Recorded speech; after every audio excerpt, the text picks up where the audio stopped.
హైదరాబాద్ జీడిమెట్లలో అక్రమ నిర్మాణాలపై హైడ్రా సత్వర చర్యలపై హర్షం వ్యక్తం చేశారు కాలనీవాసులు. స్థానికంగా ఉన్న పార్క్ కబ్జాకు గురైనట్లు నిన్న కాలనీవాసులు ఫిర్యాదు చేశారు. దీంతో పార్క్ దగ్గర అక్రమంగా నిర్మించిన ప్రహరీని సాయంత్రంలోగా తొలగించారు హైడ్రా అధికారులు. పార్క్ ప్రొటెక్టెడ్ బై హైడ్రా అనే బోర్డును ఏర్పాటు చేశారు. హైడ్రా అధికారులకు కృతజ్ఞతలు తెలిపారు కాలనీవాసులు.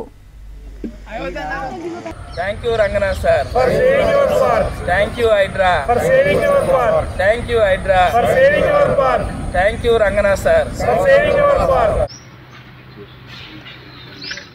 హెచ్ఎండే సంబంధించిన వెంచర్ కాబట్టి ఆ పార్క్ స్థలాలని రేపు వాళ్ళ అధికారులను పంపించి పూర్తి స్థాయిలో దానిపైన సర్వే చేయించేసి ఆ పార్క్ స్థలాలను గుర్తించి ప్రజలకు అప్పచెప్పడమే కాదు, ఆ పార్క్ స్థలాల్లో ఎవరైతే కబ్జాదారులు నిజంగానే కబ్జా చేసుకున్నట్టు తెలిస్తే క్రిమినల్ కేసులు నమోదు చేస్తానడం కాకుండా మా ముందే ఏదైతే డిప్యూటీ కమిషనర్ మన zonal commissioner Kukatpally zonal commissioner గారితో ఫోన్లో మాట్లాడి దానిపైన చర్యలు తీసుకోమని పూర్తి స్థాయిలో రేపు హైడ్రా అధికారులు వచ్చినా కూడా వారితో సమన్వయం చేసుకొని పార్క్ స్థలాన్ని కాపాడదామని వారిని కోరడం, వారు దానిపైన స్పందించడం చూస్తే ఒక హైడ్రా అనే సంస్థ సామాన్య కాలనీ ప్రజలకు కూడా ఈరోజు అండగా నిలబడుతుంది. కాబట్టి ఇలాంటి కబ్జాదారులకు ఒక చెంపపెట్టులాగా కబ్జాదారుల బారి నుండి వారి పార్కులు కానీ స్థలం కానీ కాపాడుకోవడానికి ఈరోజు హైడ్రా కమిషనర్ గారు చొరవ చూస్తేనే